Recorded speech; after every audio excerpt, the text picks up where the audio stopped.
Hello, everyone. Welcome to Unstuffing Turkey podcast.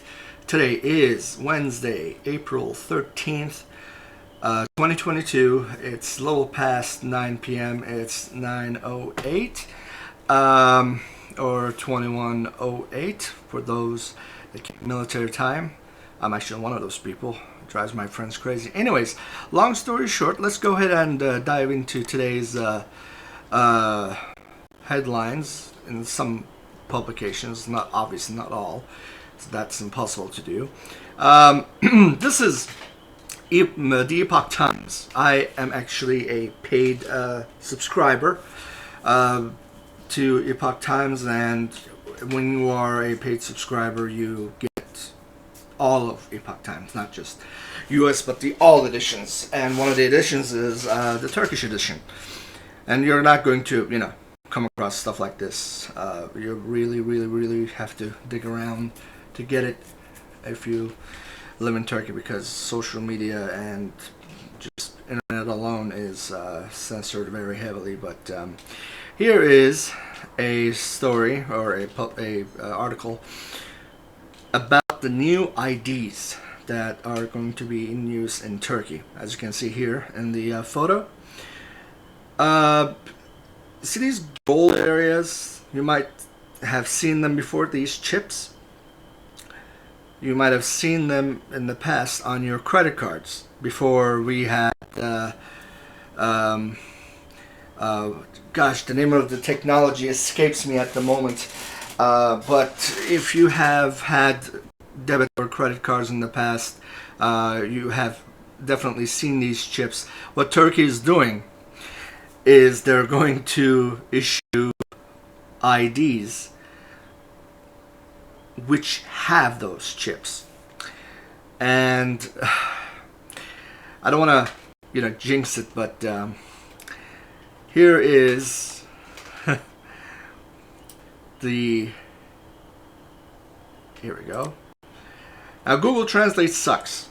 I don't use Google Translate. I will be using Google Translate in ways that it can basically help you guys, the viewers, in regards to understanding what the title is or any particular word, or when I'm just not coming up with the proper translation and I'm just, I have blown a gasket. But Turkish and English are not the only language that I'm at a native fluency in. So here we go. İçişleri Bakanı Soylu kimlik kartlarını kredi kartı gibi ödemelerde kullanılmasının önünü açarak çalışmanın tamamlanmak üzere olduğunu söyledi. Meaning Interior Minister, which is not really the Ministry of Interior is not really something that exists in the American governmental model. The responsibilities of the Interior Ministry would be part of the responsibilities of the Department of the State to a certain extent, and then the rest would be just completely taken away from the federal government and bestowed upon the shoulders of the state. And each state, the minister in charge of the basically equivalent to the Department of the State of each and every state in the Union would be that state's Interior Minister. The terms are not necessarily comparable, but responsibilities are designated as such. So Soylu said that the work that will pave the way for the use of identity cards in payments like credit cards is about to be completed. So if you guys, if you think a bit to the past, maybe about, I'm talking really recent, less than 2 years. When China was pushing the social credit score thing, well, Turkey is doing a lot of things with China. Not necessarily, overtly, more like covertly, but Middle East and Africa is sort of like a proving ground for China to have these governments try certain policies to see how any particular group within a population will respond. course, every population have completely different demographics. You know, different number of men, women, various age groups, and various groups in relation to their education levels and income and so forth. So this is just another example of that.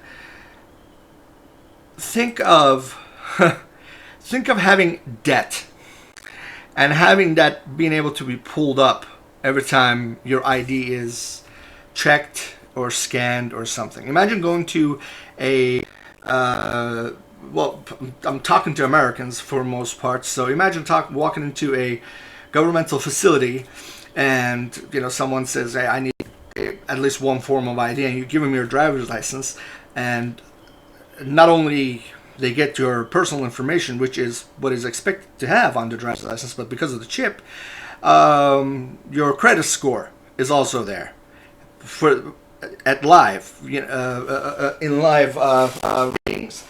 Your debt, other financial obligations that you might have. It's I can go on, and this is not, obviously, it's not good, but it's also something that's coming.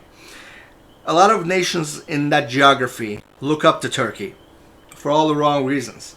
And this behavior might jump off to other nations around the Mediterranean. So just, I'm talking about it right now. And it's 2022, so April.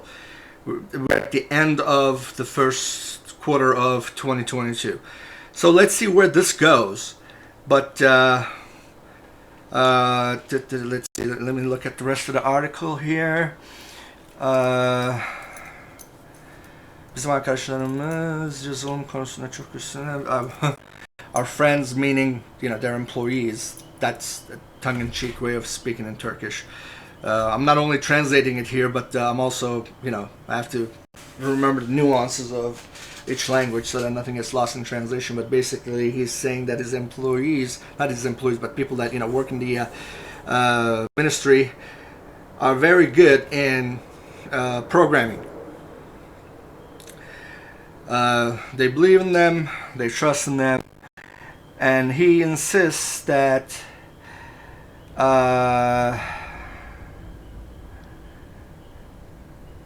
over 3 million driver's licenses have been transferred into these, I suppose the term would be electronic driver's licenses. And they're not really talking about what it would be called until they probably will call it a kimlik, like ID or e-license or something like that, which is, you know, it's neither here nor there, but this is one of the things that I wanted to talk about.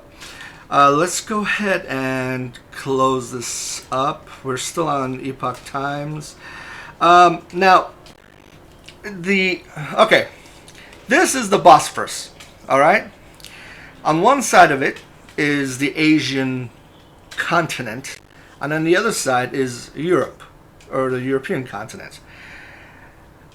And these are both halves of Istanbul, which, you know, Turkey has several bridges that connect, you know, both sides. So one of the joke is one of the worst things that can possibly happen to you is you either live or work on one side and live on, or you either live on one side and work on the other.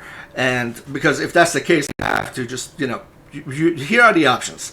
You either have to cross any of the given bridges, or you have to get on a boat and cross it that way. Which, if you're 17 and quite romantic, you might think of that as a beautiful thing to do. You know, sitting there with your loved one, holding each other like you're about to lose each other, drinking tea, eating, you know, simit, which is like a bagel-like bread that's baked with a hole in it and doused in sesame. You know, you catch pneumonia on the way because of the winds. It's very romantic and fun. Now, Turkey has already had 2 bridges. They also built this. 1915 Canakkale Köprüsü, the Canakkale Bridge, basically. And now, let me put things, in order for this to make sense, really, I have to tell you something else about Turkish economy. Turkish economy is in shambles, and has always been in shambles. And as to why that is, that's an entirely video that's probably multiple hours long, or at least I could do a series on that will blow your socks off. But here's the very, you know, basic reality that you can just understand and see why this is ridiculous. Let's go to XE. Right now, let me just giving everybody the most benefit of the doubt possible in. Okay, there we go. $1 Turkish dollar. I'm sorry, not Turkish dollar. God forbid. $1 in the exchange is 14.6 Turkish lira. Okay, 14.6. And the minimum wage in Turkey is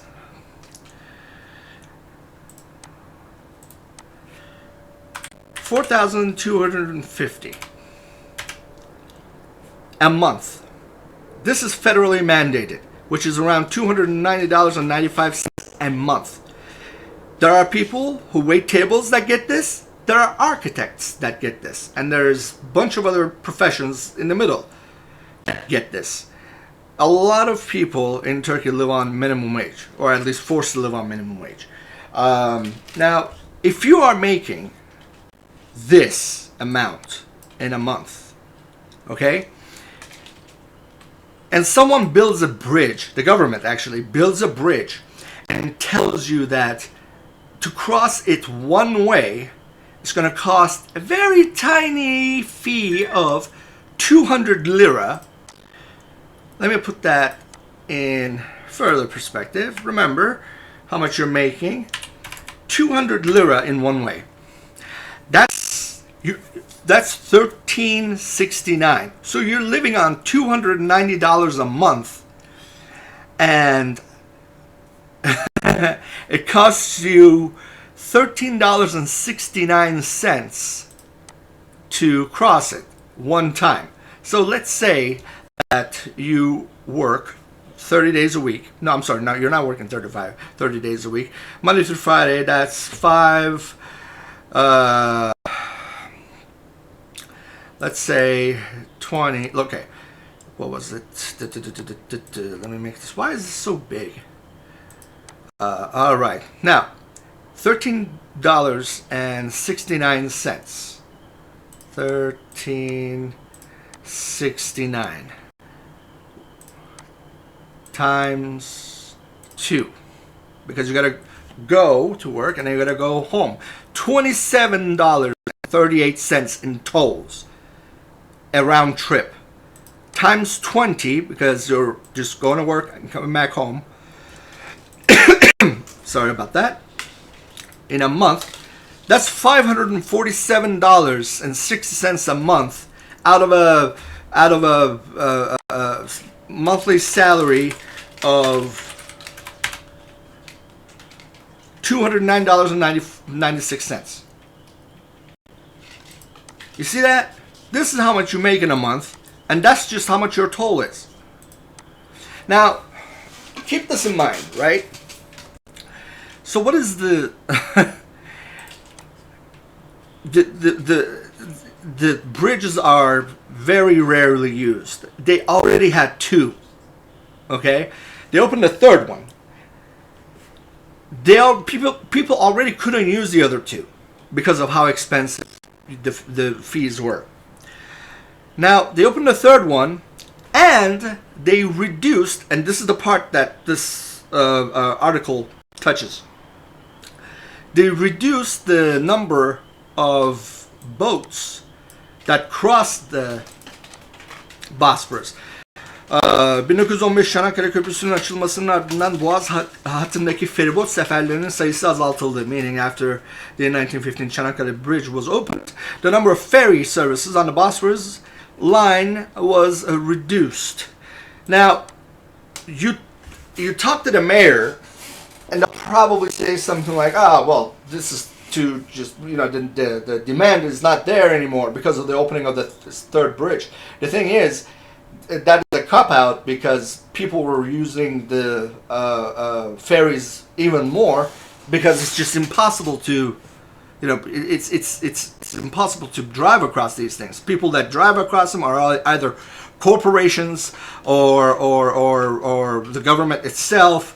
I mean, it's if you are someone who lives in places like San Francisco or New York, and you think of riding your bicycle or skateboarding across bridges and stuff, this is just made for you.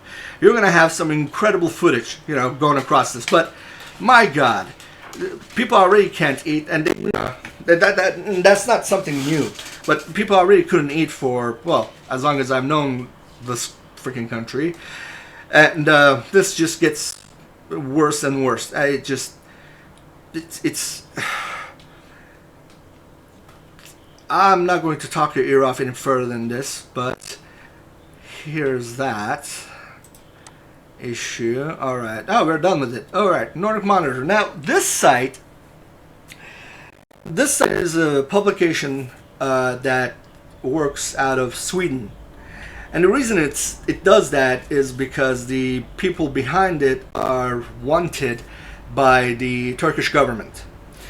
Those of you that are familiar with the recent coup attempt, so-called coup attempt, on that I'm going to do a completely entire video because it's a shame, not for the reasons that you might think. The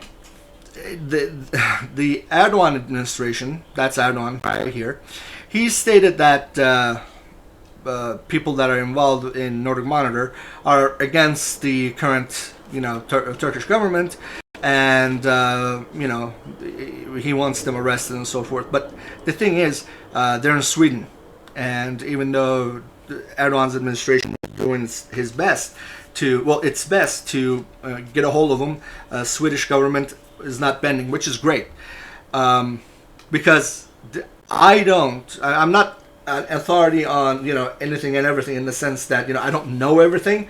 I know my friends would disagree with that because I'm always accused of knowing everything, but I assure you I do not know everything. But I have not yet come across any other publication or person, an entity, that has caused a Nordic Monitor to backtrack on any of the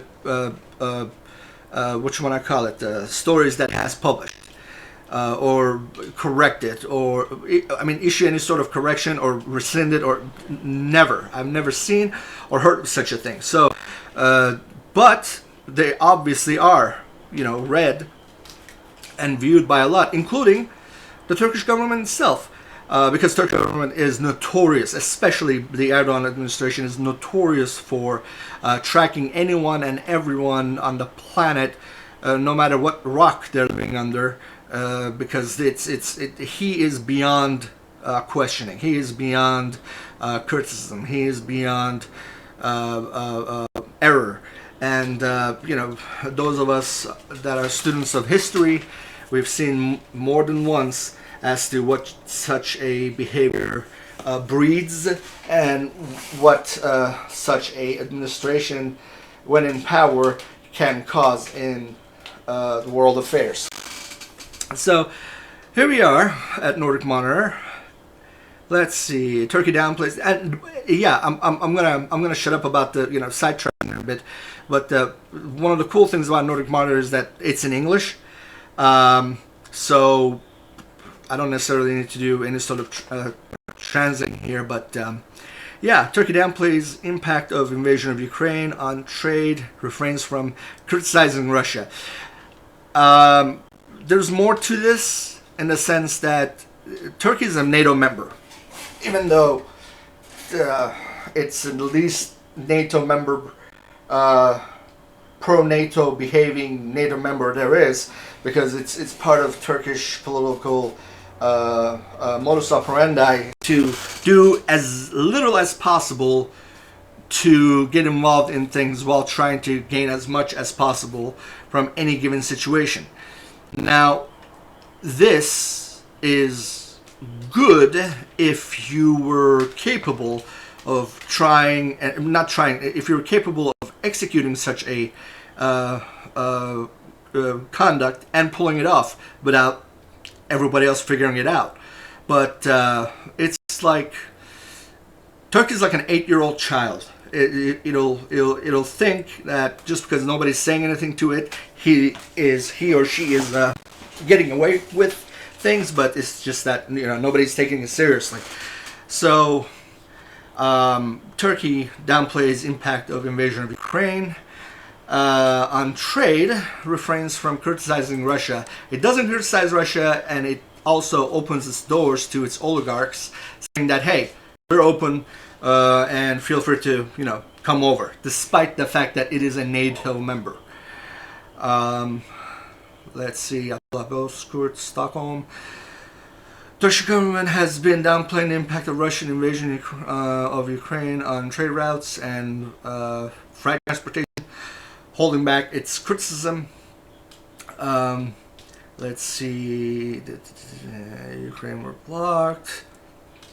You can also, pause and read this if you need to, but this ties to the recent news where a Ukrainian sea mine was drifted into Turkish waters, and I think there were multiple, not just one, but they took care of it. Let's see. There's several things that I want to show you from Nordic Monitor, and then going forward, I'll just add to them because I don't want to go too far back. But let me see. How am I doing on time here? Okay. Let's see. Let's cut this particular video here, and I'll post more after this. So I don't want to have one gigantic video. I'll just what I cover on each video will be reflected on the title. So catch you guys later. For God and country.